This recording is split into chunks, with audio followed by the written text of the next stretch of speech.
అండి, నమస్తే. Welcome back to my channel అమ్మమ్మ చేతి వంటలు. ఈరోజు మనం తయారు చేసుకునే రెసిపీ చాలా టేస్టీగా ఉండే బియ్యం పిండితో స్వీట్ ఐటమ్ అండి.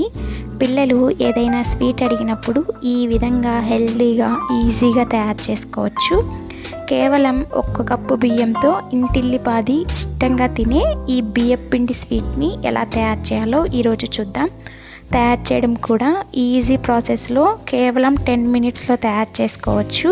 అండ్ టేస్ట్ వైజ్ కూడా చాలా ఎమ్మీగా ఉంటుంది. ముందుగా ఈ స్వీట్ కోసం స్టవ్ వెలిగించుకొని ఒక ప్యాన్ తీసుకొని అందులోకి 1 కప్ బియ్యాన్ని వేసుకోవాలి. ఈ 1 కప్ బియ్యాన్ని మంటని మీడియం ఫ్లేమ్లో పెట్టుకొని మంచి గోల్డెన్ కలర్ వచ్చేంత వరకు ఫ్రై చేసుకోవాలి. ఈ విధంగా మంటని మీడియం ఫ్లేమ్లో పెట్టుకొని ఫ్రై చేసుకుంటేనే బియ్యం లోపలి వరకు ఫ్రై అయ్యి మనం తయారు చేసే స్వీట్ చాలా టేస్టీగా ఉంటుంది. చూస్తున్నారు కదా, ఈ విధంగా మంచి కలర్లోకి ఫ్రై అయిన తర్వాత ఈ బియ్యాన్ని బాగా చల్లార్చుకోవాలి. ఇప్పుడు చల్లారిన బియ్యాన్ని ఒక మిక్సీ జార్లో వేసుకొని అందులోనే 2 ఇలాచీలను వేసుకొని వీలైనంత కొంచెం బరకగా గ్రైండ్ చేసుకోవాలి. ఈ విధంగా గ్రైండ్ చేసుకున్న పిండిని పక్కన పెట్టుకొని ఇప్పుడు స్టవ్ వెలిగించుకొని ఒక ప్యాన్ తీసుకొని అందులోకి మనం 1 కప్ రైస్ తీసుకున్నాం కదండి, అదే కప్పుతో 4 కప్స్ వాటర్ వేసుకోవాలి. ఈ విధంగా 4 కప్స్ వాటర్ వేసుకుంటే కరెక్ట్గా సరిపోతాయి. ఈ విధంగా 4 కప్స్ వాటర్ వేసుకున్న తర్వాత అందులోకి 1.5 కప్ బెల్లం తురుము వేసుకోవాలి.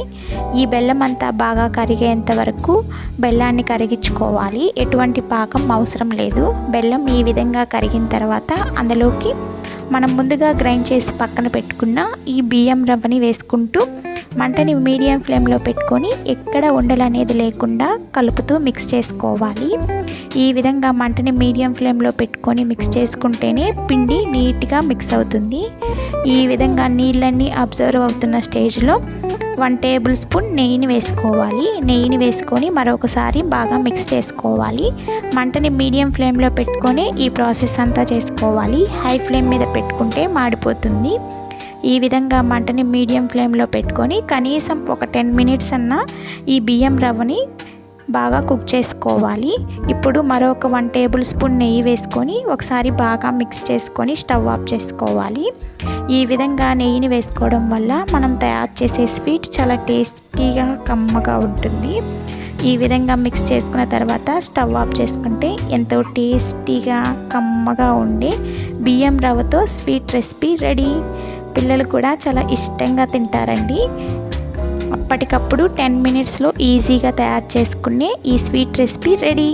మీరు కూడా ఇదే విధంగా ఒక్కసారి ప్రిపేర్ చేసి ఎలా వచ్చిందో కామెంట్స్ ద్వారా తెలియజేయండి. మరిన్ని క్విక్ అండ్ ఈజీ రెసిపీస్ కోసం అమ్మమ్మ చేతి వంటని సబ్స్క్రైబ్ చేసుకోండి. వీడియో నచ్చినట్లయితే లైక్ చేయండి, షేర్ చేయండి, కామెంట్ చేయండి. మన వీడియోల్ని కొత్తవారు ఎవరైనా చూస్తున్నట్లయితే సబ్స్క్రైబ్ చేసుకోవడం అస్సలు మర్చిపోకండి. Thank you for watching.